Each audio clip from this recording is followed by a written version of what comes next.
First-person shooters have come a very long way, since the early 1970s with Maze War being the first. At the time, they were single-player only experiences, until the arrival of arena shooters started exploring multiplayer only experiences.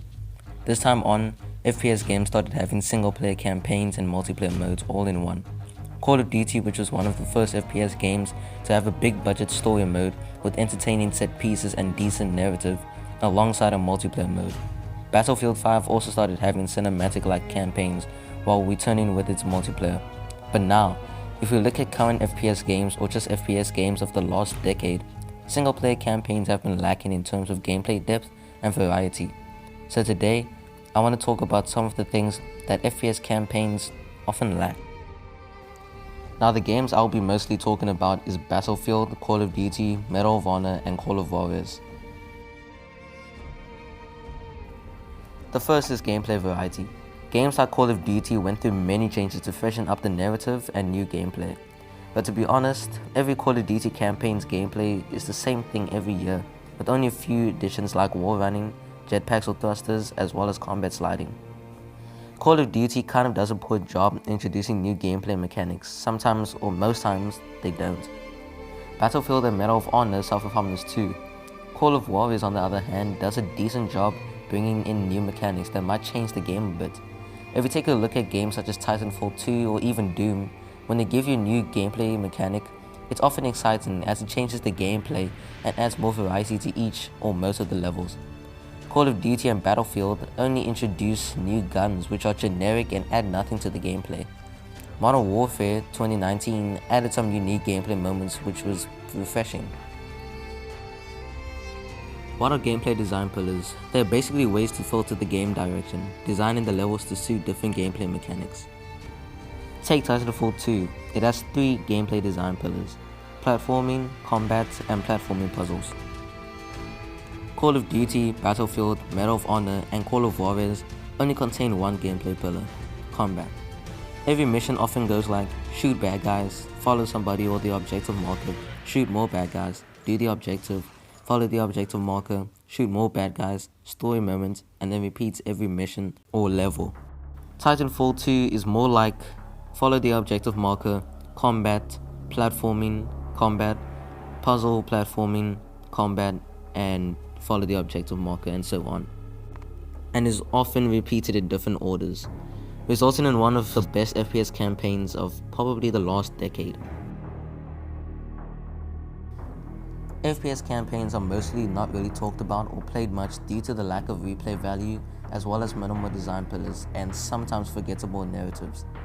Single-player games that are in a linear fashion have a few troubles when it comes to replay value, but most linear games of recent have added meaningful replay value, such as alternate endings, useful story-related collectibles, and or optional objectives. Call of Duty, Battlefield, and Call of Warriors have mostly rewarding or fun to find collectibles. But what's the point of them? The Call of Duty Modern Warfare trilogy's Intel collectibles unlock cheats, both visual and gameplay. Battlefield's dog tags and weapons are fun to collect. Finding hidden weapons allow you to unlock and use these weapons in other campaign missions. Dog tags are just for replay value and to get XP and don't do anything much. Call of Warriors' Nuggets of Truth unlock stories of the Wild West and the history of it.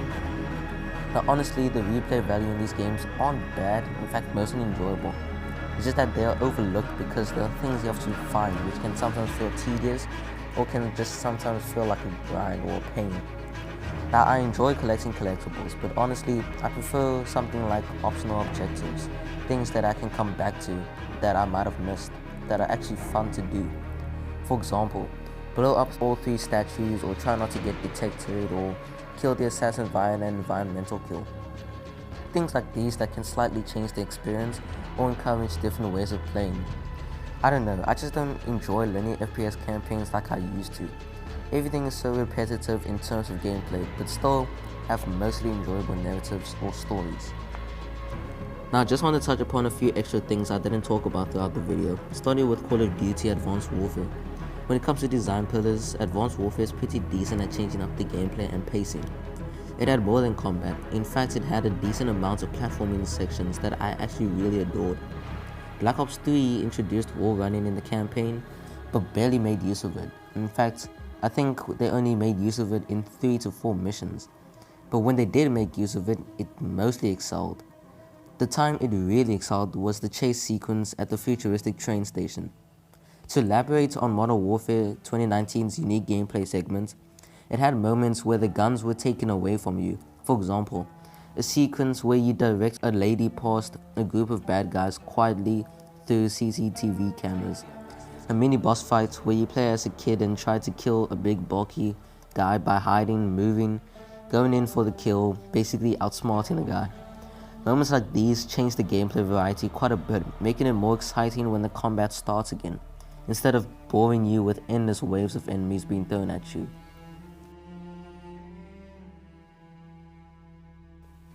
Thanks for watching. If you want to see more video essays like these, consider subscribing, liking, giving me feedback, and saving the video essays playlists, so then you don't miss a single episode of when I do these. Now I hope everybody has a good day or night or whatever time it is there, and I hope to see you guys in the next video or stream, and take care.